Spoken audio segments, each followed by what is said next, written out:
presentación de Xavier. Xavier, ya sabéis, es profesor del Departamento de Economía Aplicada de la Complutense de Madrid y es una persona con una larga trayectoria en economía marxista. En España, pues seguramente es de las personas que tiene una formación y un bagaje en el enfoque de economía marxista más amplio, ¿no? y sólido.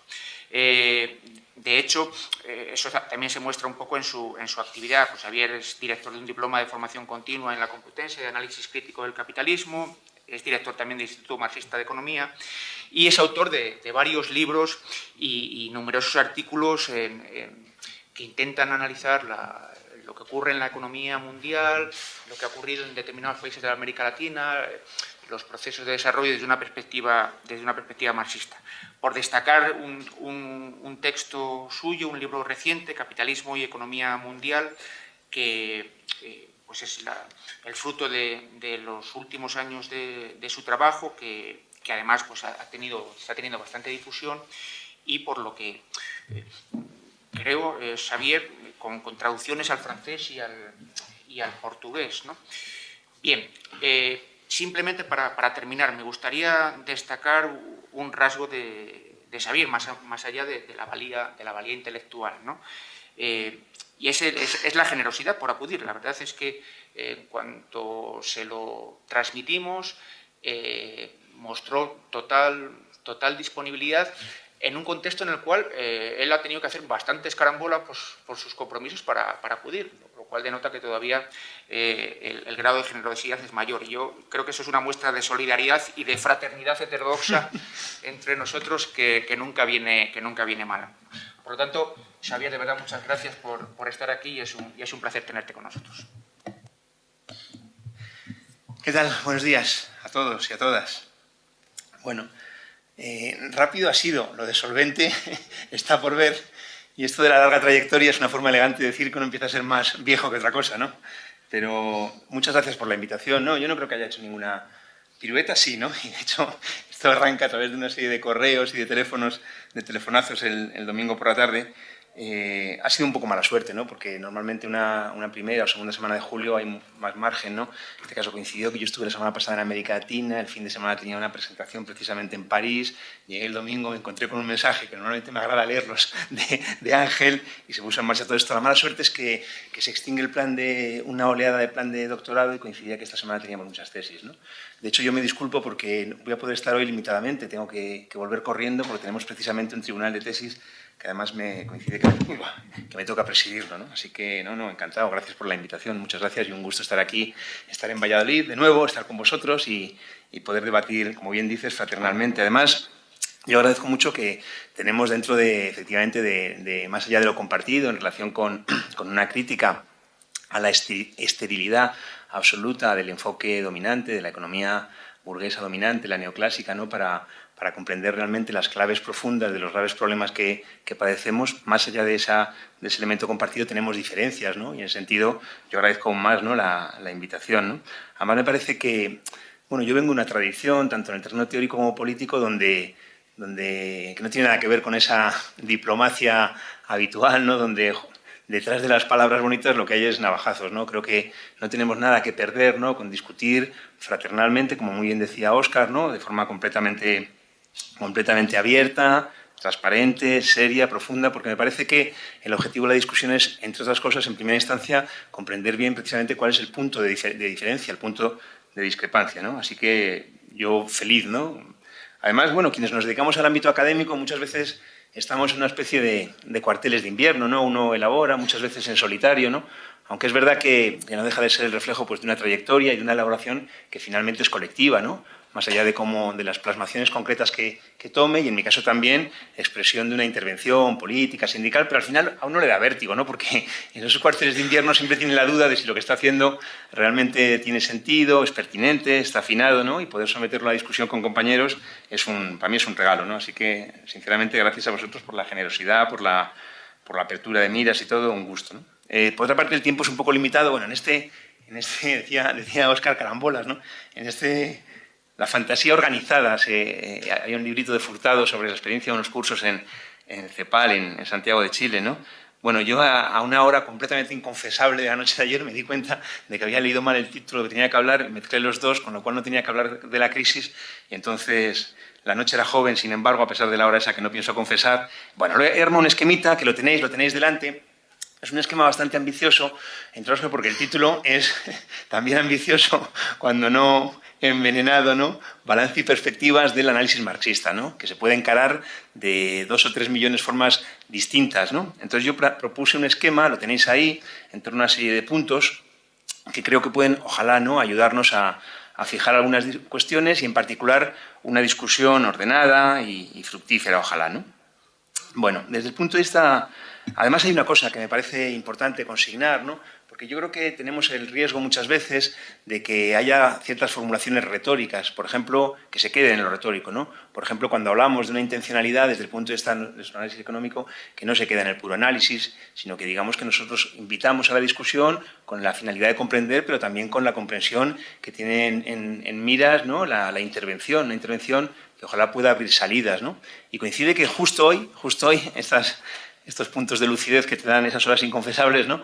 Recordaba, ¿no?, justo ahora hace 150 años de la publicación del libro Primero del Capital, en 1867, justo ahora, 2017, hace 100 años de la experiencia histórica, un hito yo creo incomparable a ningún otro, ¿no?, de la Revolución Rusa, pero es que coincide que hoy también hace 2 años justo del referéndum en Grecia, ¿no?, ese referéndum en el que lo que no es habitual, el Fondo Monetario Internacional se presentó directamente a las urnas, ¿no?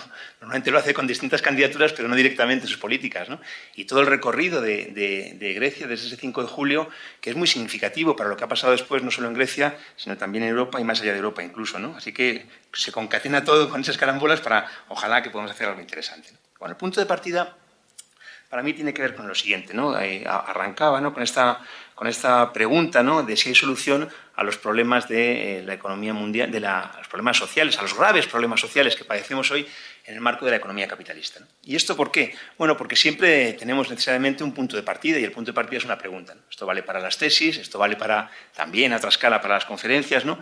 Y yo creo que esa es la pregunta pertinente, ¿no? Es la pregunta pertinente porque desde el punto de vista, digamos, empírico, inmediato, constatamos no solo que haya problemas, sino que no hay visos de que estos vayan a solucionarse, ¿no?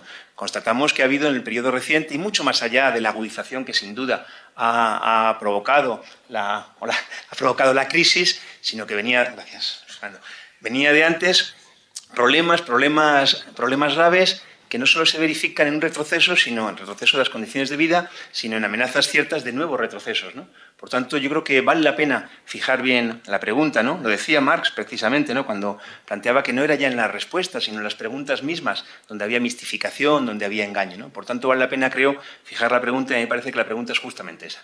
La aspiración a resolver los problemas, que por otra parte es perfectamente factible desde el punto de vista de las disponibilidades materiales, ¿no? Es decir, cada vez queda más ridícula, ¿no?, la formulación que siguen en nuestras facultades presentando como objeto de la economía recursos escasos, ¿no? Qué barbaridad, ¿no? Cuando la humanidad tiene capacidad de producir alimentos para 12.000 millones de personas, somos 7.500 y hay problemas serios de subnutrición, de malnutrición, etcétera, ¿no? Es decir, en ese contexto yo creo que vale la pena plantear la pregunta, pero también dotarnos de un elemento, de una categoría teórica para analizarla, ¿no? En el ámbito del marxismo utilizamos la categoría de fuerzas productivas, ¿no? Y me parece que es una categoría bastante caricaturizada, bastante esterilizada por esa forma de presentarla tan caricaturesca, ¿no? Normalmente se asocia a un contenido puramente técnico, ¿no? Es decir, la productividad, el rendimiento del trabajo, la capacidad productiva, ¿no? En realidad, si fuera eso, no lo llamaríamos siquiera fuerzas productivas, seguiríamos hablando de productividad a secas, ¿no? Porque eso sería su contenido. En realidad tiene un contenido social mucho más profundo, ¿no? Se trata de las posibilidades que se abren sobre la base de ese aumento de la productividad, ¿no? Es decir, su materialización o no en una mejora sostenida, generalizada de las condiciones de vida del conjunto de la población, ¿no? Y en ese sentido me parece que vale la pena focalizar la pregunta de referencia en torno a esto. ¿Qué pasa, en definitiva, con las fuerzas productivas? Cada vez constatamos procesos más sistemáticos de destrucción de las fuerzas productivas. Se aprecia con claridad, desde luego, claro, en las crisis, en las guerras, pero también la destrucción de los recursos naturales a un ritmo que no permite su regeneración, pero sobre todo en un punto, que es el punto central, ¿no?, en la desvalorización del principal componente de las fuerzas productivas, que es precisamente la fuerza de trabajo, ¿no? De modo que para mí la pregunta sería esa, ¿no? Es decir, ¿podemos depositar ilusiones en qué otro tipo de gestión, otra forma de conducción de la política económica en particular abriría las posibilidades, podemos depositar ilusiones en que sería factible en el marco del capitalismo resolver los problemas, preservar las condiciones de vida, incluso mejorarlas de forma, digamos, paralela a las posibilidades que se abre resultado de esos avances científicos, técnicos, detrás de los cuales está la productividad del trabajo. Esa sería la pregunta.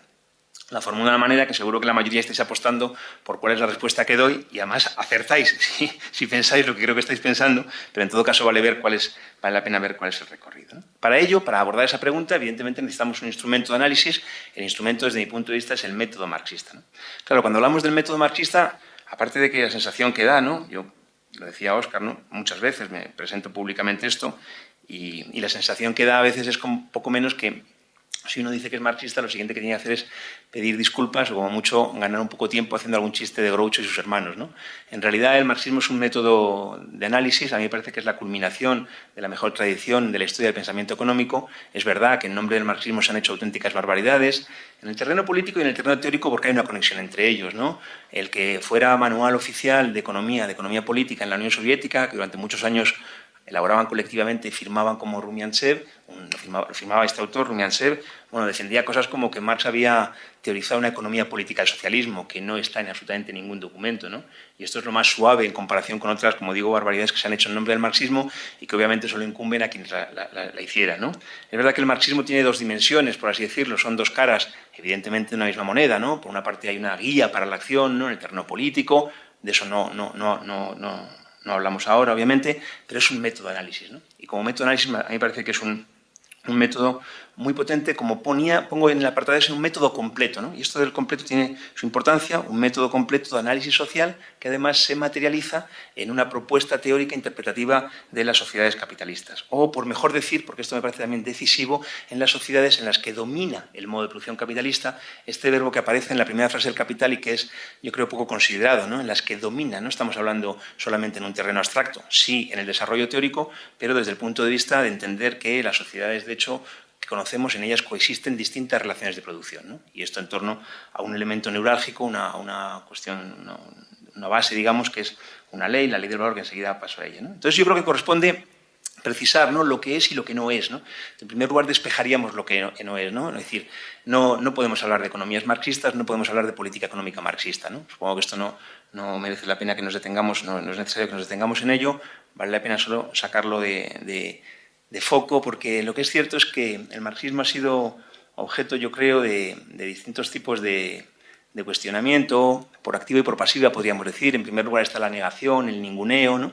En segundo lugar está la búsqueda de su desnaturalización, ¿no?, pretendiendo hacerlo compatible con cualquier cosa, ¿no? Y esto no es un zumo de frutas donde uno puede meter distintas frutas y a ver de qué color y con qué sabor sale, ¿no? Es decir, las cuestiones teóricas son cuestiones de mucho más rigor, de mucho más calado, ¿no? Es decir, el núcleo duro de una teoría no es una cuestión cualquiera, perfectamente combinable con otras a discreción, ¿no? Y de hecho haré una mención profundamente crítica al eclecticismo, que plantea justamente lo contrario, ¿no? La idea de que las teorías se pueden componer poco menos que a medida, ¿no? Es decir, las cuestiones teóricas, ojo, ¿no?, son serias, son profundas, ¿no? Es decir, el núcleo duro de una formulación teórica no es cualquiera, ¿no? No se puede simultáneamente responder una cosa y la contraria y pretender que es compatible, ¿no? Ha habido intentos incluso, o propuestas, ¿no?, incluso de conciliar el planteamiento marxista con el neoclásico, ¿no? Es decir, hay un economista, le conocéis muchos, marxista, español, Diego Guerrero, que lo explica con mucha claridad. Él dice, es verdad que hay aspectos del marxismo que son objetos de discusión, ¿no?, que son objeto susceptible de discusión, perdón, pero hay planteamientos que simplemente son incompatibles frontalmente con lo que dice Marx, ¿no? Es una pena que no haya venido Dimenil, que es un hombre importante, ocupa un lugar importante, ¿no? Pero cuando él plantea, por ejemplo, la existencia de una tercera clase social, lo mismo quienes hablan de precariado, debatámoslo, pero es incompatible con el marxismo, ¿no? Debatámoslo, igual es un debate fructífero, ¿no? Se puede discutir todo, ¿no? Pero no se puede pretender hacer todo compatible, porque no lo es, por ese carácter que yo decía, profundo, de un núcleo teórico constitutivo, de un planteamiento metodológico, etcétera, ¿no? Entonces, descartado, no se trata de una economía, no se trata de una política económica, se trata de un método de análisis. Y un método de análisis, y esto es importante porque si no lo precisamos quizá puede inducir a confusión, ¿no? Por una parte hay el planteamiento de toda una serie de categorías teóricas acerca de la reproducción de las sociedades en el tiempo, donde aparecen una serie de nociones, en particular la de fuerzas productivas, relaciones de producción, superestructura. Y por otra parte, una particularización sobre la base de esas categorías para comprender un tipo de sociedad particular, históricamente determinada, que es la capitalista, ¿no? Conviene distinguir esto y por eso yo diferenciaba, digamos, el apartado 2 y el apartado 3 de lo que os he propuesto como esquema, ¿no? Pero a su vez hay una mención, nada de lo que voy a decir es retórico, cada piececita, digamos, que vierta tendrá un lugar en el esquema explicativo, en el rompecabezas, con la pretensión de que a medida que vayamos avanzando la imagen quede más definida, quede más nítida, ¿no? Cuando hablamos de marxismo muchas veces hablamos de materialismo, de dialéctica, y muchas de esas veces se habla de una forma bastante confusa, ¿no? Donde más bien las formulaciones parecieran ser un brindis al sol, ¿no? Un saludo a la bandera. Bueno, pues como uno habla de marxismo, pues tiene que meter ahí como sea, aunque sea martillazos, lo del materialismo y lo de la dialéctica, ¿no? No es el momento de detenernos en ello, pero si lo menciono es porque son cuestiones que desde el punto de vista del análisis empírico, que al fin y al cabo es lo que nos importa, tratando de aportar elementos para la discusión a la pregunta que yo planteaba inicialmente, evidentemente tener en cuenta lo que significa una concepción materialista del mundo, desde el punto de vista, en primer lugar, en el sentido más amplio, más epistemológico, se quiere, ¿no? De que primero está la realidad y a partir de ahí la perspectiva de poder comprenderla, de poder teorizarla, de poder analizarla, y no al revés, es decir, ese planteamiento que, dicho de una forma mucho más coloquial, tiene que ver con la importancia de los intereses materiales, de las raíces históricas profundas de los procesos sociales. Esto no es una cuestión que se formule de manera retórica, sino que es un elemento de encuadre de análisis absolutamente imprescindible, ¿no? Y por otra parte, esto del modo dialéctico, que quizá alguno os haga despertar los fantasmas de aquellos profesores que no todos eran muy buenos de filosofía, donde uno lo de la dialéctica nunca acabó de entenderlo, se quedaba más en que el principio de identidad, pero al final A era igual a siempre o no. En realidad tiene que ver simplemente con dotarnos de un instrumento que nos permita captar la realidad de la forma en la que efectivamente es. Y puesto que la realidad es cambiante, contradictoria, solo un método, solo un modo de pensar que efectivamente parta de los elementos que tienen que ver con la contradicción con el cambio, nos va a permitir aprehender la sociedad, los procesos sociales, como efectivamente son. Porque al fin y al cabo, nuestro objetivo es justamente eso, comprender los determinantes de los procesos sociales a la luz de la forma particular que toman en cada contexto histórico, ¿no? Digamos, la perspectiva de la lógica formal, que es muy útil para las fotos, por ejemplo, que permiten hacer una tipología de manera estática, sin embargo, para los procesos de cambio que tienen que ver con la propia pregunta que yo formulaba inicialmente, es completamente estéril, ¿no? En fin, la lógica formal diría que una quiebra es una quiebra, y 2, 2, y 3, y seguiría hasta que se acabaran, o sea, nunca los números naturales, ¿no? Nosotros decimos que no, que llegado a cierto punto, de manera coloquial, hay una gota que colma el vaso, hay un pequeño cambio más cuantitativo que transforma cualitativamente la situación, ¿no? Y eso que nosotros verificamos constantemente de forma empírica, necesitamos poder aprehenderlo, poder captarlo, poder recogerlo con el método de análisis que utilizamos para la explicación, ¿no? Por eso no son retóricas estas apelaciones, aunque sí es un poco testimonial, que pretenda yo zanjar, no pretendo zanjar, solo consignar la referencia a una concepción del mundo materialista frente a visiones idealistas, que siguen planteándonos, ¿no?, que la responsabilidad de las cosas está en la mentalidad de esos inversores centroamericanos, ¿no?, que los tipos, joder, qué poca propensión a invertir, ¿no? A ver qué hacía un inversor de estos FETEN japonés en Nicaragua en el 87 con una hiperinflación de ¿cuánto era? 80.000%. Pues o salir corriendo, dedicarse al trapicheo, como expresaba la propia realidad material, digamos, ¿no? La cuestión, ya digo, de las contradicciones, del cambio, y sobre esta base, tres elementos centrales, tres categorías teóricas que tienen que ver con lo que de manera, primero, muy coloquial, identificaríamos con las posibilidades y su materialización efectiva o no, las fuerzas productivas en el sentido que planteaba antes, la noción de fuerzas productivas en el sentido que planteaba antes, por otra parte, las relaciones de producción, las reglas del juego, que nos permiten explicar cómo se hacen o no las cosas en función de criterios que tienen que ver simplemente con la forma social particular que adopta las decisiones en cada tipo de sociedad, ¿no? Claro, nosotros muchas veces pensamos, o queremos pensar más bien, ¿no?, en el terreno de que los determinantes de lo que ocurre fuera de la forma de conducir eso que define, sí, la economía, el proceso para cada sociedad de producción de sus medios de vida, de una forma constantemente renovada, atendiendo al criterio del bienestar. Yo también lo desearía, pero no es lo que se corresponde con una sociedad capitalista donde lo que determina, el criterio que determina cómo se lleva a cabo este proceso de producción está inspirado estrictamente por la rentabilidad, resultado de la apropiación privada de los medios de producción, etcétera, etcétera, ¿no? Fuerzas productivas, relaciones de producción, y decimos más, ¿no? Decimos que sin menospreciar el lugar, realmente un lugar muy importante que ocupa lo que podríamos llamar de forma coloquial el factor económico, decimos que solamente determina en última instancia, Y esto, de nuevo, parece la caricatura, ¿no? Un marxista diciendo determinación en última instancia. Pero que en realidad, si nos fijamos en el contenido, estamos planteando precisamente como lo que al final permite dilucidar la forma en la que se resuelven las cosas. Claro que tiene que ver con lo económico, porque lo económico no es una cuestión cualquiera. Lo económico tiene que ver con la primera determinación que necesariamente enfrenta cualquier sociedad, que es la de producir sus medios de vida. Esto significa, por tanto, menospreciar que haya aspectos jurídicos, políticos, institucionales, ideológicos, culturales que influyen. Por supuesto que no. Por eso decimos en última instancia, solo en último término, ¿no? Por tanto, no pensamos, ni mucho menos, que sería un economicismo vulgar, digamos, ¿no? Es redundante. Economicismo y, por tanto, vulgar en el sentido de superficial, por tanto, en el sentido de confundir la forma de presentarse los fenómenos con el trasfondo real. No, simplemente lo que decimos es el lugar que ocupa este proceso, que, como digo, es la primera determinación que enfrenta necesariamente cualquier sociedad, ¿no? Pero incorporamos, claro que incorporamos, y no de una forma mecánica, no de una forma, digamos, unívoca, ¿no? Toda una serie de elementos que, siendo no económicos, son, en todo caso, imprescindibles de considerar para completar una explicación solvente, una explicación sólida acerca de cómo se produce la reproducción social, ¿no? Bueno, las relaciones, solo una pequeña mención más, porque cuando hablamos de fuerzas productivas, y quizá precisamente despegándolas de esa aproximación técnica, la productividad, el rendimiento de trabajo, quizá pueda dificultarse la visualización de entonces en qué consiste, ¿no? Y podría parecer casi que estamos en un terreno medio místico, ¿no? En realidad es una cosa muy concreta y quizá la forma más fácil de visualizarla es pensando en experiencias históricas en las que efectivamente se verifican desarrollos muy importantes de las fuerzas productivas. Quizá el ejemplo más claro sería la transición al capitalismo. La transición al capitalismo, pienso en particular en Europa Occidental, ese proceso que grosso modo culmina a mediados del siglo XVIII, hace posible un enorme desarrollo de las fuerzas productivas que, ojo, ni tiene ni podría haber tenido un carácter idílico. Es decir, detrás de ello está la explotación. Y está la explotación, por ejemplo, sistemática, incluso de los niños, en las minas, en la industria, etc. Detrás de ello está también el pillaje colonial, que es una piedra angular que hace posible ese desarrollo de las fuerzas productivas. Pero decimos esto y pensamos en cosas concretas. Es la industrialización, es la urbanización, son los grandes medios de transporte, es la propia constitución de la clase trabajadora. Y todo esto es lo que nos permite visualizar que hablar de fuerzas productivas no es una cuestión retórica, no es un saludo a la bandera, es la forma a través de la cual podemos medir algo que, si no, desarrollo, ¿no? Y decimos desarrollo, pero ¿desarrollo de qué, no? Hizo una gran aportación el PNUD del 90, ¿no? Desarrollo humano.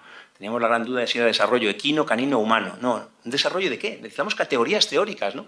Necesitamos formular aquel hecho social que queremos aprender, medir, valorar, ¿no? En fin, desarrollo o no de las fuerzas productivas. Es decir, de la materialización efectiva de esas posibilidades incubadas, digámoslo así, de modo que incluso se nos suscita, en relación con la propia pregunta que yo planteaba al principio, un posible paralelismo, una analogía, en cuanto a que en ese periodo que yo señalaba se dio una tensión, ¿no? Como no podía ser de otra manera en términos históricos, una tensión entre la incubación, digamos, en la incubación de desarrollos potenciales muy poderosos, ¿no? Es decir, los cambios demográficos, los avances técnicos, no desde la perspectiva actual irrelevantes, pero en su momento con un calado muy grande, ¿no? El propio acceso privilegiado, ¿no?, a recursos naturales fruto del pillaje colonial, ¿no? Es decir, montemos fábricas, ¿no? Si tenemos brazos, tenemos máquinas, incipientes, lo que sea, ¿no?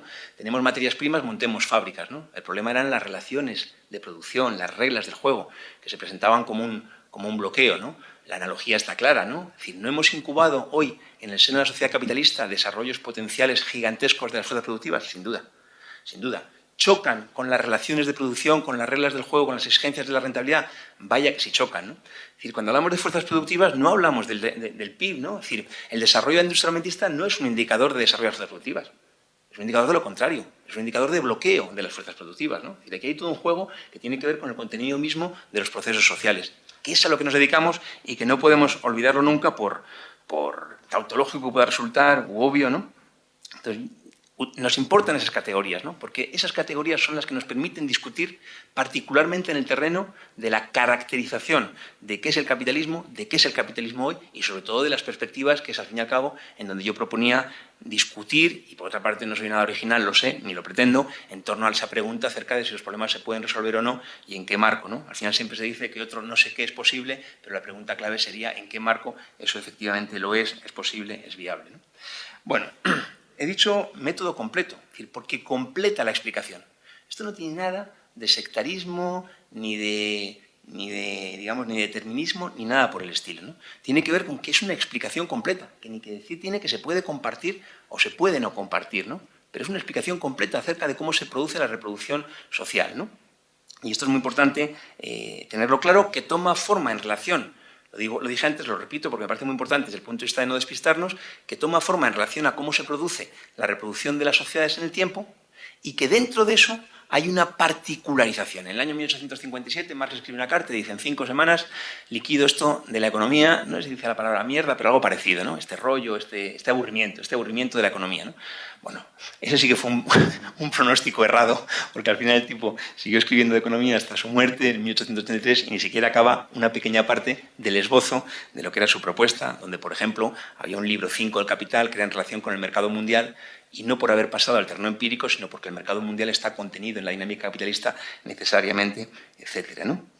Bueno, sobre esta base bajamos al terreno del análisis económico de la sociedad capitalista, ¿no? Es decir, acotamos un estudio de caso particular, que es precisamente lo que revela el disparate de pretender que se podía analizar, se podía programar la economía soviética a la luz del método marxista, ¿no? Eso tiene que ver con otras discusiones. Por cierto, otras discusiones y otro ejemplo para visualizar por el lugar que ocupan las fuerzas productivas. En realidad, una sociedad socialista, una sociedad mejor, en transición al socialismo, ¿dónde habría ido verificando su superioridad?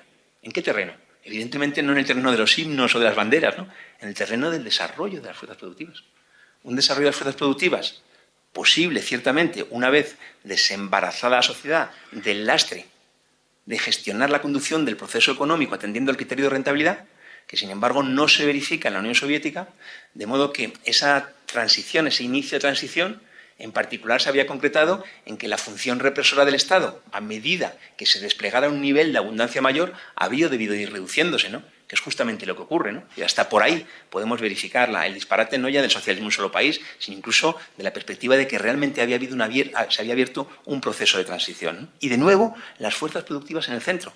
Fuerzas productivas en relación al contenido preciso que damos a la discusión muy genéricamente planteada las más de las veces del desarrollo a secas. Es el desarrollo en torno a esa categoría teórica precisa que nos permite verificar, que nos permite evaluar el contenido social que le damos, ¿no? Progresivo o lo que fuera, ¿no? Bueno, ahí pasamos a hablar de, como digo, la economía capitalista, y esta frase que mencioné de pasada al principio y la recuerdo ahora, que yo creo que pasa bastante desapercibida, ¿no? Y pasa desapercibida a veces lo de los árboles y el bosque, ¿no? Porque teniéndola tan delante, ¿no? Es la frase más conocida probablemente del Capital, ¿no? La riqueza en las sociedades en las que domina el modo de producción capitalista adopta la forma de un enorme cúmulo de mercancías, por tanto será la mercancía el punto de partida de nuestro análisis, ¿no? Y yo creo que ahí se menosprecia la importancia del verbo dominar, en las que domina el modo de producción capitalista. Es decir, en las sociedades en las que coexisten, porque una cosa es el terreno puramente abstracto, donde nosotros podemos hablar de 2 o de 3 clases sociales, de una forma pura, por así decirlo, de una forma pulcra, nítida, y otra cosa es la realidad, sucia, contaminada, entremezclada, inevitablemente, del terreno histórico, ¿no? ¿Y esto por qué? Porque los procesos históricos, los procesos sociales que obviamente no están preestablecidos, que no están predeterminados. Yo siempre digo que si con mis estudiantes tuviera que elegir transmitirles solo una idea, la idea que les transmitiría es que los procesos sociales están abiertos, ¿no? Y en esos procesos sociales que están abiertos, que no son resultado de ningún plan, que no se decretan, sino que son resultado de fuerzas que entran en conflicto y que a partir de esos conflictos se desarrolla de facto, se despliega de facto el proceso de acumulación, en torno a ese hecho se concatenan, coexisten relaciones de producción, pero no coexisten, digámoslo así, entre iguales, sino que coexisten sobre la base de relaciones de dominación, ¿no? Las sociedades en las que domina el modo de producción capitalista. Esto, desde mi punto de vista, es absolutamente decisivo, ¿no? Para entender cosas como que, por ejemplo, cuando se va desplegando el capitalismo, de los distintos elementos preexistentes, de las distintas relaciones de producción, actividades productivas, si queréis, para verlo de una manera más directa, que existen, ¿qué ocurre con ellos desde el punto de vista del despliegue del capitalismo? Pues depende. Si son funcionales, si pueden ser utilizados, si pueden ser exprimidos, parasitados, con la carga moral que queráis, desde el punto de vista de la acumulación capitalista, se mantendrán, se profundizarán, no porque lo diga el capitalismo que no es un sujeto, sino porque la dinámica de acumulación llevará a eso, ¿no? Por ejemplo, relaciones de diferencia entre sexos, de género, patriarcales, ¿no? Preexistentes al capitalismo. Desde el punto de vista de la acumulación capitalista son perfectamente funcionales. no digo se mantendrán en el sentido conspirativo, se decide, venga, mantengámosla, ¿no? Sino que la dinámica de acumulación las utilizará, las parasitará, las exprimirá en la medida que les sea funcional. En la medida en que existen elementos, por ejemplo, de cierta... El ejemplo de la colonización británica de la India es muy gráfico, ¿no? Cuando se produce la expansión, hay en India, hay elementos, digamos, de posible, voy a decir con toda la cautela, posible embrión de una transición, de una industrialización en India, ¿no? Hay cierta actividad manufacturera, artesanal, ¿no? En principio podría ser la base para una transición a un proceso de industrialización en cuyo seno se constituyera una burguesía industrial que pudiera llevar, como así fue en la sociedad capitalista, por ejemplo en Europa Occidental, un papel progresivo de desarrollo de fuerzas productivas. Desde el punto de vista de la potencia colonial eso es un obstáculo. Y por eso se destruye la actividad manufacturera artesanal como forma, digamos así, de cerrar, de imponer el lugar que se le está asignando a India en el contexto de la acumulación conducida desde el capital británico, el lugar central que ocupa entonces en la economía mundial, etc., ¿no? Es decir, se destruye.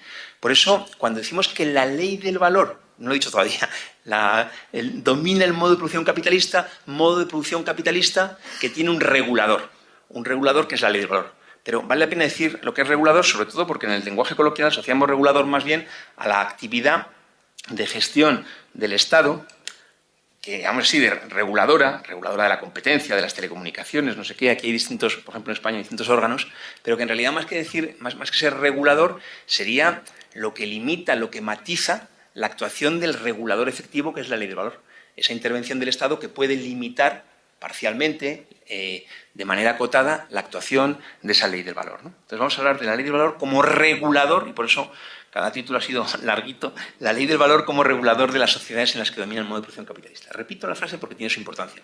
Es decir, la ley del valor, algo que ocurre necesariamente, por eso lo llamamos ley, porque es algo que ocurre necesariamente y que no solo es el mecanismo a través del cual se nos permite explicar la forma en la que se intercambian las mercancías y, por tanto, por extensión, la mercancía y fuerza de trabajo, sino que, en particular, es el mecanismo que nos permite entender que detrás de todo lo que tenemos de nuevo producido en cada periodo, digamos en cada año, para repartirnos y consumirlo, lo que hay es el trabajo vivo desplegado en ese periodo. Y repito, estamos en una movida muy particular, que es intentar explicar los procesos sociales de la forma que realmente se despliegan, ¿no? Esto tiene que ver en particular con un punto, con escapar de la tentación de quedarnos en las apariencias. Porque como en otros ámbitos de la vida, las apariencias en el terreno de análisis social engañan. Y visualizar, incluso con el mayor detalle posible, la superficie de los fenómenos no constituye ni podría constituir su explicación. Necesitamos ir más allá de las apariencias, ¿no? En la sala hay algunos compañeros, estudiantes míos, ¿no? Con lo cual creo que esta metáfora la han oído en decenas, quizá tendríamos que contar el número de veces, ¿no? La imagen, para mí inevitable, es la del iceberg, ¿no? Es decir, nosotros, hay quien nos dice, ¿no? Joder, si la parte que vemos del iceberg, ¿no? La parte que está en la superficie, ¿no?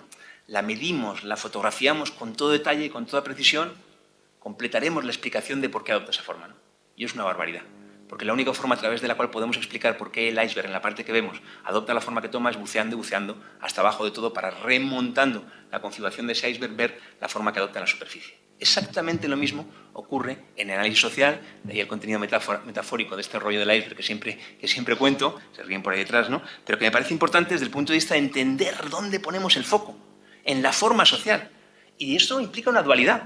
Nosotros constantemente en nuestra vida cotidiana hablamos de valores de uso, porque yo me tomé un té con Jaime hace un rato, ¿no? Y habló del valor de uso té. Lo que pasa es que ese té me costó mal porque hice mal lo de la ficha que no sé qué había que consignar o desconsignar, ¿no? Es decir, constantemente hablamos en un terreno dual, ¿no? Porque la pregunta que yo planteo, la planteo en el terreno del bienestar. ¿Qué pasa con el bienestar? ¿Podemos resolver los problemas donde se impune el bienestar, las condiciones de vida de la gente? Y es una pregunta situada en el terreno de los valores de uso, pero que no vamos a poder responder en el terreno de los valores de uso, que vamos a tener que responderla pasando al plano de la forma particular, histórica, concreta, que adoptan los valores de uso en la sociedad capitalista, sociedad mercantil en su máxima expresión, es decir, mercancía. Si los 30 que estamos aquí, barco, naufragio, isla desierta, y constituyéramos otro tipo de sociedad, eventualmente sí que podríamos, quién sabe, sobre todo depende en qué isla cayéramos, ¿eh? No os creéis tan enrollados de aquí, estáis pensando en comunismo, no sé cuánto, a ver si en la isla hay pocos cocos, y al final ni capitalismo, establecemos una sociedad esclavista quizá, ¿no?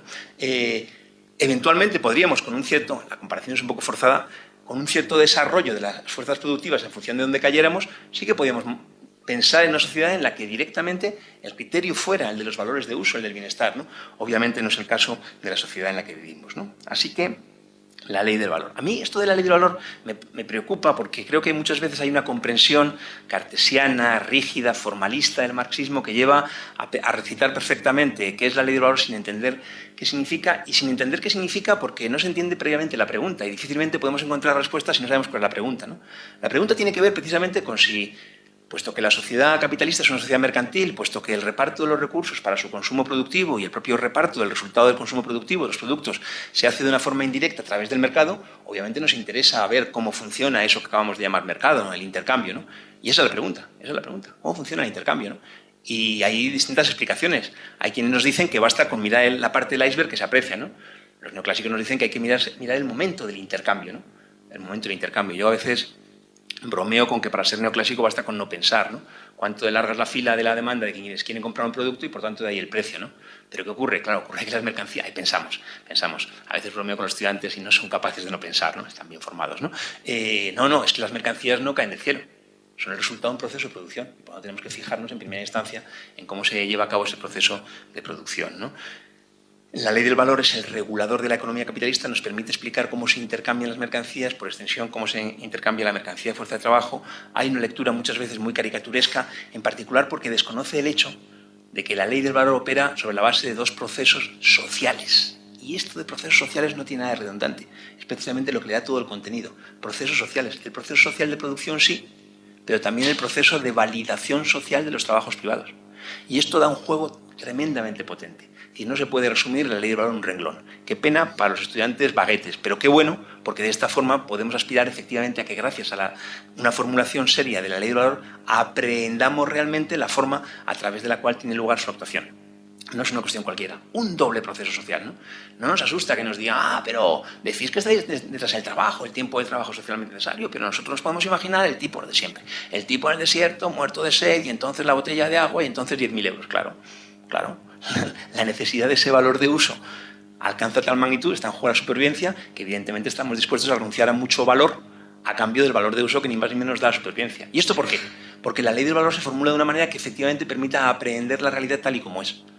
No es tan importante el caso del agua en el desierto, que no sé si pasa todos los días, pero sí es importante entender que formulamos un planteamiento teórico que efectivamente dé cabida a la explicación del hecho social que está detrás de lo que luego verificamos desde el punto de vista de cómo podemos asegurar o no nuestro consumo o nuestro nivel de consumo, el ejemplo que mencionaba antes de lo de la alimentación, de los problemas de alimentación, ¿no?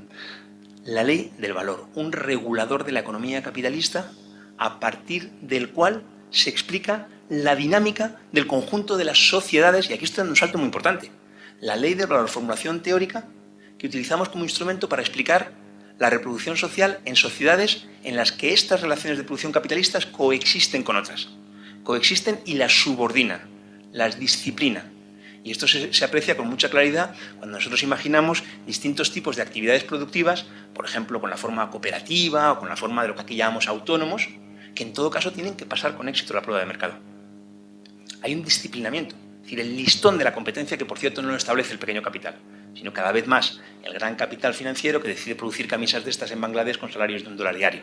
Es decir, es un elemento fundamental, ¿no? Porque, dicho de una manera mucho más coloquial, ¿no? Es decir, las formas de ganarse la vida, las formas de llegar a fin de mes en la sociedad en la que vivimos son, en primera instancia diríamos dos, pero en realidad hay una tercera, ¿no? Es decir, una posibilidad es vender la fuerza de trabajo, otra posibilidad es comprar fuerza de trabajo y con ella hacer un proceso productivo cuyo resultado sea competitivo, etcétera. Pero hay una tercera, ¿no? Que es hacer cualquier tipo de actividad que sea competitiva, que pase con éxito la prueba de mercado, sea en la forma cooperativa, sea en la forma autónoma, la que se quiera, pero debe pasar con éxito la prueba del mercado. ¿Por qué?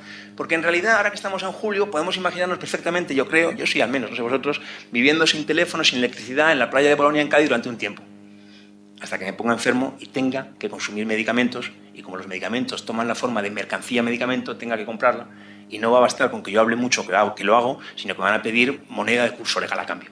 Y por tanto hay un elemento de validación social de los trabajos privados que toma esa forma particular de las economías de mercado, que es el dinero como equivalente general, etc., ¿no? Por eso decimos, Y estoy planteando mi posición, ¿no? Mi posición que se inscribe, como bien explicó Óscar, en el método marxista, ¿no? Es una posición teórica que plantea que hay un regulador de la economía capitalista que subordina al conjunto de relaciones de producción que hay en la sociedad en la que vivimos, precisamente porque dominan las relaciones de producción capitalista. Sobre esta base, nosotros formulamos una categoría que es la categoría de la explotación. Claro, llegado a este punto y dejando respirar un poquito porque he bebido agua, alguien pensará, claro, ya era hora de que el marxista dijera alguna categoría moral, política, tal, explotación, que seguro que tiene un contenido ideológico, ¿no? En realidad sí tiene un contenido ideológico, pero no es el fundamental. Cuando hablamos de explotación nos referimos a un hecho material que ocupa un lugar de piedra angular en la reproducción social capitalista, que es la necesidad de trabajo no pagado. Ha de haber trabajo no pagado para que haya apropiación de ese trabajo no pagado, de sus resultados, de sus frutos, con la forma de ganancia, ¿no? Es decir, si en la fábrica donde se producen estas mesas se produjeran, digamos, en términos netos, en una jornada laboral semanal de 40 horas, 40 mesas, nadie podría pensar que los trabajadores que han producido el equivalente a las 40 mesas pudieran ser remunerados con un salario equivalente a sí mismo a las 40 mesas, sino que solo podría ser una fracción, de modo que quedaran mesas para nutrir esa ganancia, que es en definitiva la apropiación de un excedente que toma una forma particular, como nosotros formulamos el valor como contenido teórico para aproximarnos al hecho sustantivo que hay detrás del intercambio, el tiempo de trabajo. Hablamos de un plusvalor, de una plusvalía, de un valor extra, de un valor añadido, de un valor excedente que es apropiado por quien es propietario, en definitiva, del proceso de producción, en nuestro ejemplo, de la fábrica de muebles, ¿no? Hablamos de la explotación y lo situamos en un lugar central, ¿no? Porque nosotros, yo no desvelo nada que no se sepa si decimos que la rentabilidad es la fuerza motriz de la acumulación capitalista. Pero nosotros necesitamos saber qué hay detrás, ¿no? O dicho de una forma más gráfica, bueno, no desvelo nada tampoco si constatamos, se sorprendía Matías, estaba donde el apellido y el nombre y eligiera lo que eligiera iba a decirlo mal. Matías sorprendía, claro, de los niveles de la situación del empleo aquí, ¿no? Bueno, podríamos decir, el desempleo se dispara evidentemente porque la acumulación se ralentiza, contexto de crisis, etcétera, ¿no? Tampoco tiene mucho misterio decir que la acumulación se ralentiza como resultado de que la rentabilidad cae, ¿no? Pero nosotros vamos mucho más allá, ¿no? Nosotros damos un objetivo más amplio, ¿no? El objetivo que nos damos es ¿y por qué la rentabilidad cae? ¿Y por qué, mejor todavía, y por qué en los últimos 40 o 45 años no ha habido un periodo sustantivo y más o menos generalizado, por lo menos para el conjunto de los países más avanzados o parte importante de ellos, ¿no? De una rentabilidad suficiente, a su vez fuerza motriz de un proceso de acumulación sostenido, etcétera, etcétera, ¿no? Esa es la pregunta y por tanto tenemos que ver cuáles son los elementos que están detrás, los determinantes de la rentabilidad, ¿no? Y para entender los determinantes de la rentabilidad, en primer lugar, claro, tenemos que entender su numerador, ¿no? La rentabilidad es un cociente, claro, es un ratio, ¿no? Que compara lo que se gana con lo que ha costado ganarlo, ¿no? Y por tanto nos fijamos en el numerador. ¿De dónde sale ese numerador, no? Y ese numerador sale del trabajo no pagado, ¿no? Por tanto, fijamos la explotación en ese lugar que acababa de decir yo, de piedra angular, ¿no? Es sobre la base de la explotación, ¿no? Y por eso, para nosotros la explotación no tiene una categoría moral. Claro que podemos utilizarla en otro plano, no en el que estamos aquí, en un terreno político, digamos, un terreno de denuncia, ¿no? Pero no es lo que nos compete en este momento, en donde estamos en la pretensión de explicar, y no tengo ningún problema en decirlo, de explicar de forma científica la problemática social, ¿no? De forma científica porque descartamos que con los pozos del café o con la bola de cristal expliquemos nada, ¿no? Es decir, recurrimos al método racional, preciso, sistemático, verificable, con el que aspiramos a detectar y formular esas leyes que rigen la economía capitalista, es decir, leyes porque no son los problemas resultado de la casualidad, ¿no? Sino que hay una causalidad, hay unos factores detrás, ¿no? Por lo tanto tenemos esa pretensión, ¿no? Y para esa pretensión nosotros partimos de una categoría teórica que es la explotación, ¿no? Que por supuesto que tiene otro recorrido en el terreno político, de denuncia, de como se quiere decir, ¿no? Pero que para nosotros tiene un lugar central desde el punto de vista analítico, constatando ese hecho material sobre el que se levanta la reproducción capitalista, ¿no? La explotación, y que tiene una implicación, claro, decisiva, ¿no? Que tiene que ver con la imposibilidad de conciliar los intereses de explotados y explotadores, ¿no? Y he dicho la imposibilidad de conciliar, la inconciliabilidad. Normalmente solemos utilizar más el término irreconciliable, ¿no? Igual viene de los culebrones, pero decimos inconciliable porque si dijéramos irreconciliable es que en algún momento habría podido ser conciliado, ¿no? Y es verdad que en algún momento pudo darse la imagen de que se había conciliado, ¿no? Pero son intereses inconciliables por definición, ¿no? Porque es la base misma de la pugna, ¿no? En relación con cómo se reparte lo producido, ¿no? Por tanto, no hay conciliación posible, ¿no? Que la forma en la que esto se exprese, es decir, la lucha de clases, el conflicto de clases, existe no por una cuestión ideológica, ¿no? Se puede manifestar de una forma u otra, puede aparecer de manera completamente contenida en según qué periodos, puede presentarse como si estuviera suspendido. Muchos lo sabéis, yo estudié en mi tesis doctoral precisamente en la prehistoria, en la economía chilena durante la dictadura, ¿no? La forma que toma la lucha de clases es muy limitada, ¿no? Muy limitada, aunque hay periodos también dentro del propio periodo de la dictadura, ¿no? Muy limitada, pero eso no quiere decir que desaparezca. Eso quiere decir que la forma a través de la cual se expresa es limitada, fruto del propio marco institucional, o más bien de la ausencia de marco institucional digno de ese nombre, ¿no? Entonces, señalamos la explotación como base, como piedra angular, y a partir de ahí, implicaciones, sin duda, implicaciones relevantes en el sentido que decía. Pero no acaba la explicación, ¿no? Porque ese conflicto es un conflicto decisivo para entender lo que ocurre, sin duda, pero no es el único, ¿no? Y de nuevo aquí hay a menudo una simplificación y una caricaturización del análisis marxista que deja de lado la noción de competencia. La noción de competencia ocupa un lugar igualmente central, ¿no? Igualmente central, ¿no? La competencia no es una cosa que pueda existir o no, ¿no? Porque la competencia, en definitiva, es la pugna por parte de cualquier capital para seguir siéndolo, ¿no? Para valorizarse, ¿no? Para pasar con éxito la prueba justamente de eso, de ser competitivo, ¿no?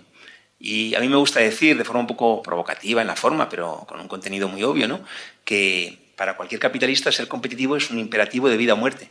Y no es nada retórico, es literal, ¿no? Un capitalista que no es competitivo desaparece como tal, ¿no? Por tanto, eso también da mucho juego necesariamente para nuestro marco explicativo, ¿no? Porque lo que decimos es que, por una parte está así la explotación, resultado de la cual es esa masa de trabajo no pagado, esa plusvalía, ese excedente capitalista, pero cuya apropiación no se hace por la clase capitalista, sino que se hace individualizadamente por los focos igualmente individuales de acumulación que son los capitales particulares. De modo que hay una pugna feroz. Y la competencia tampoco se suspende ni se interrumpe nunca, sin perjuicio de que puede tomar formas muy distintas, ciertamente muy distintas. Y de hecho hay tendencias consustanciales a la economía capitalista en el sentido de hacia dónde tiende a modificarse la competencia. La tendencia a la centralización del capital, al oligopolio, etcétera, ¿no? Pero una cosa es eso, la forma, como en tantas cuestiones, ¿no?, la forma que adoptan los procesos y su contenido, digamos, cualitativo, ¿no?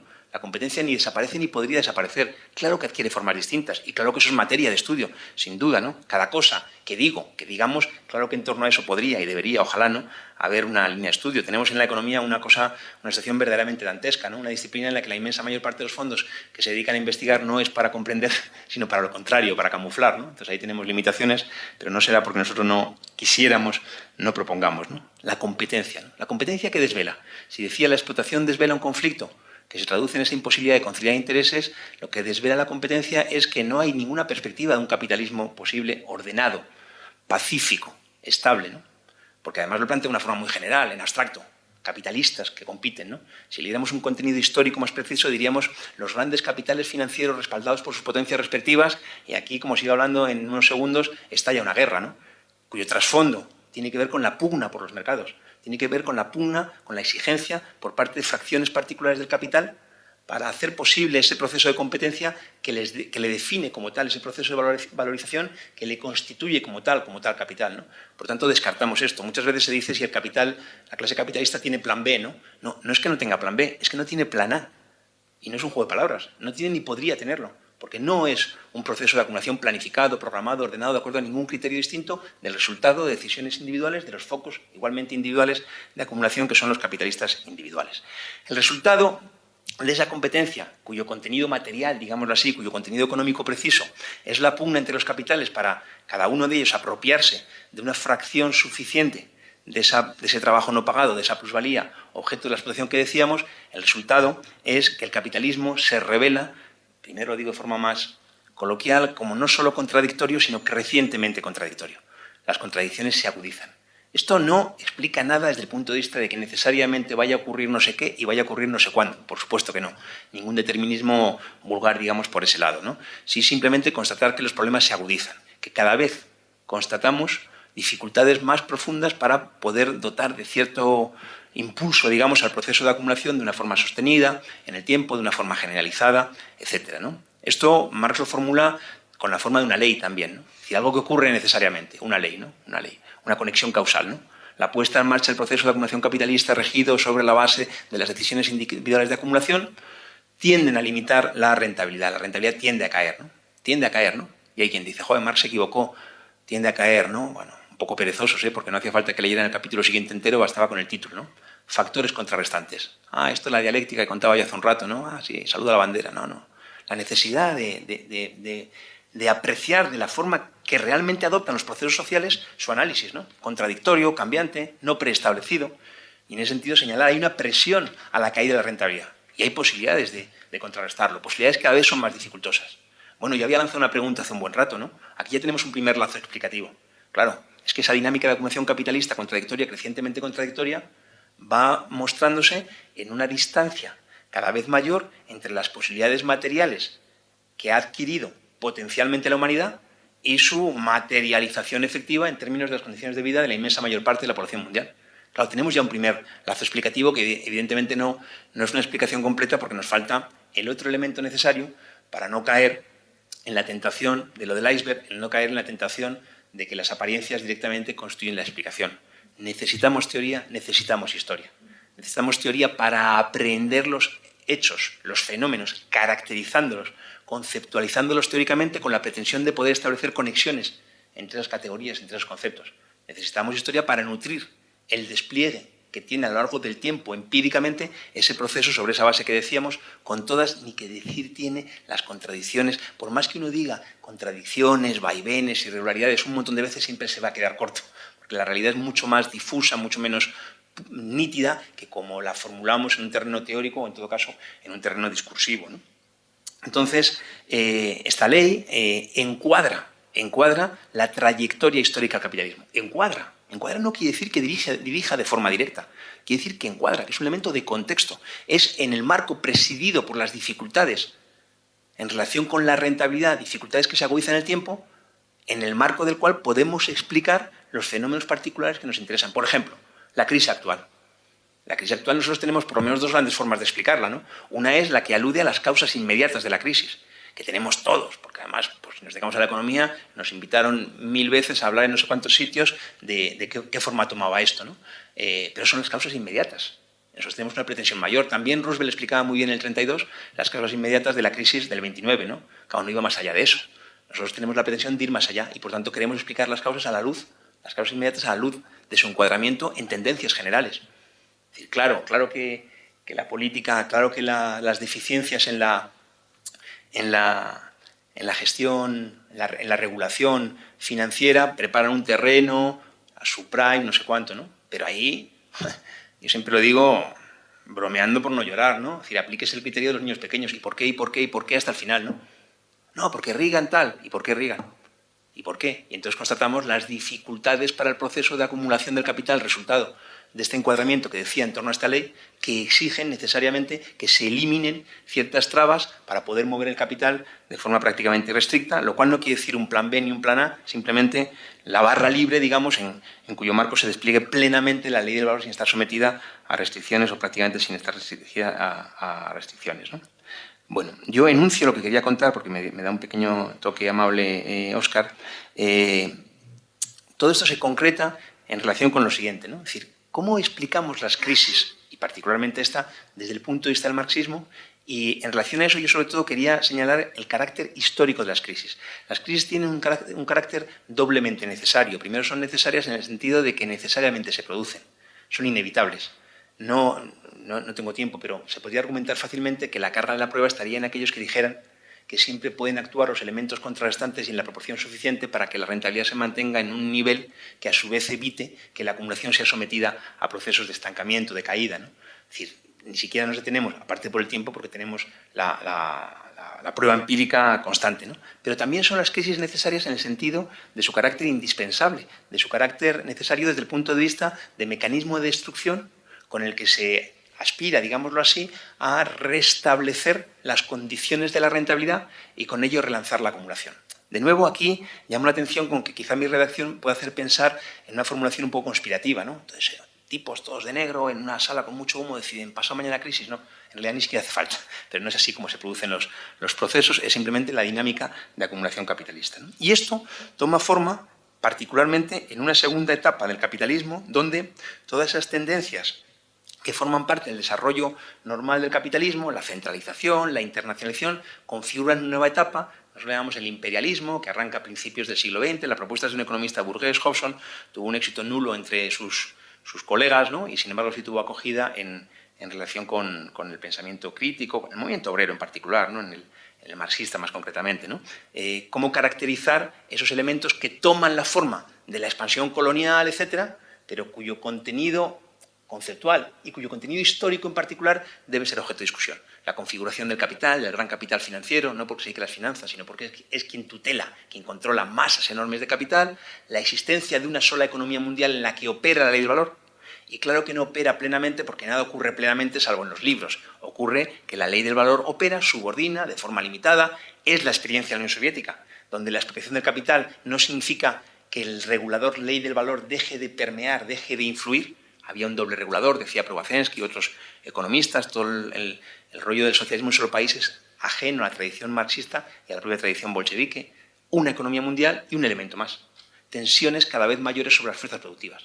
El agotamiento paulatino de aquel carácter progresivo, que no idílico, que había llegado a tener el capitalismo, que toma la forma de las crisis, de las guerras, etcétera, etcétera. Y esto, yo lo concreto, 2 palabritas y acabo, robo 1 minuto, 2 nomás. Tranquilo, roba. Qué majo es Óscar. Es que a Óscar no se le puede poner de policía porque el tío al final, joder, le invita al delincuente, ¿no? Bueno, esto se concreta, a mi modo de ver, en una hipótesis que me parece sugerente, es simplificadora, muy simplificadora la formulación, pero me parece que da mucho juego, que es cómo caracterizar la crisis actual sobre la base de lo siguiente, esquemáticamente. En los años 70 hay una crisis, no es la crisis del petróleo, obviamente, puestos a focalizar simbólicamente un momento, sería mucho más relevante agosto del 71, por lo que significa desde el punto de vista del desmoronamiento de eso tan excepcional, que ni más ni menos que el conjunto de la Bretton Woods, y todo el mundo sabe, $35 una onza de oro, pero eso no es lo importante. Lo importante es qué tipo de relaciones, qué tipo de hegemonía tiene Estados Unidos que es capaz de subordinar a las distintas burguesías para decir, renunciáis a la palanca del tipo de cambio. Realmente es muy llamativo y muy excepcional. No suspende la competencia, pero sí la condiciona enormemente. La condiciona enormemente y eso es finalmente muy limitado en el tiempo, ¿no? Es insostenible, ¿no? Claro, cuando el año 45 era fácilmente sostenible y si Estados Unidos tenía 3,4 veces el oro necesario para respaldar los dólares fuera, cuando en el año 71 tiene 0,2 veces, pues evidentemente se ha mostrado la inviabilidad de un escenario ordenado, tal y como definía el segundo conflicto que yo decía, la competencia, ¿no? Crisis de los 70, perdón, crisis en la actualidad, la crisis de los 70 más bien la caracterizaríamos en los 7 segundos que me concedo para hacerlo como la vuelta a la normalidad imperialista después del periodo excepcional, en el sentido literal, una excepción que no negamos. Nosotros no somos de los que, si la interpretación de la realidad y la realidad difieren, la que está equivocada es la realidad. Hay una realidad de expansión en los años 50 y 60 que es innegable, pero también debe ser caracterizada y debe ser comprendida, ¿no? Y sobre esa base, yo creo que crisis 70, crisis ahora, ¿qué nos queda? Lo que nos queda es explicar el periodo intermedio.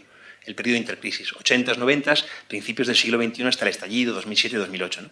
Y ahí debemos excluir toda perspectiva de caracterizarlo en términos de expansión, a poco que exijamos para hablar de expansión ciertos elementos desde el punto de vista de un crecimiento, como digo, sostenido, generalizado. Por tanto, ¿cómo podríamos caracterizar ese periodo? A mí me parece que cuando decimos crisis, estamos diciendo que respondemos con la forma de estancamiento, de ralentización a la pregunta de qué pasa con el proceso de acumulación, con el ritmo de acumulación.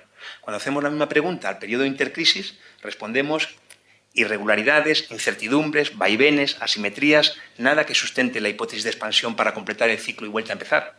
¿Cómo podríamos caracterizarlo? Yo propongo caracterizarlo no por esa respuesta a la pregunta de qué pasa con el ritmo de acumulación, sino que cómo se responde a las dificultades para impulsar la acumulación. Y se responde con las políticas de ajuste permanente fondo monetaristas, que normalmente solemos decir en las filas del pensamiento crítico que tienen consecuencias sociales negativas y que yo creo que es un error, porque no tienen consecuencias sociales negativas. Decir que tienen consecuencias sociales negativas las políticas del fondo sería tanto como abrir la posibilidad de que se pudieran mantener las políticas evitando sus consecuencias. No, no son consecuencias. Es su contenido mismo el que es socialmente regresivo.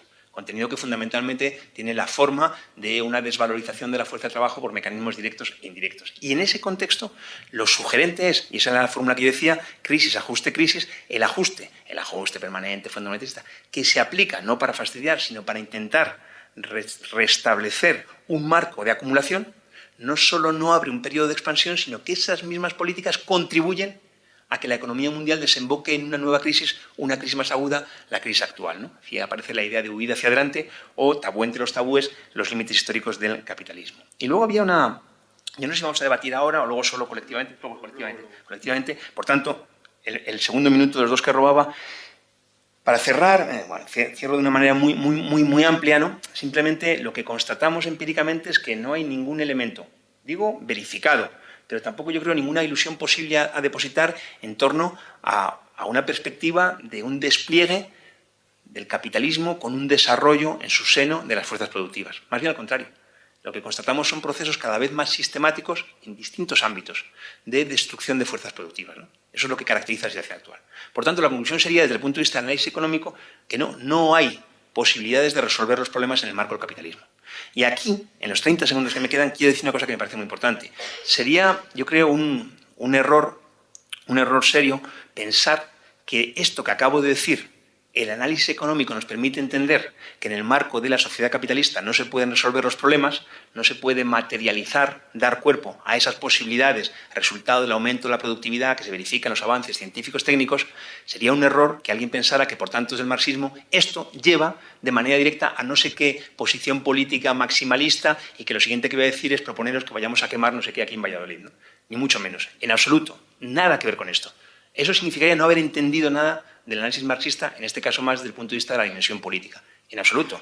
La posición que yo concluyo en relación con esto es infinitamente más, digámoslo así, modosita, en el sentido de que simplemente la derivación que tiene esto es algo que seguramente todos sabéis.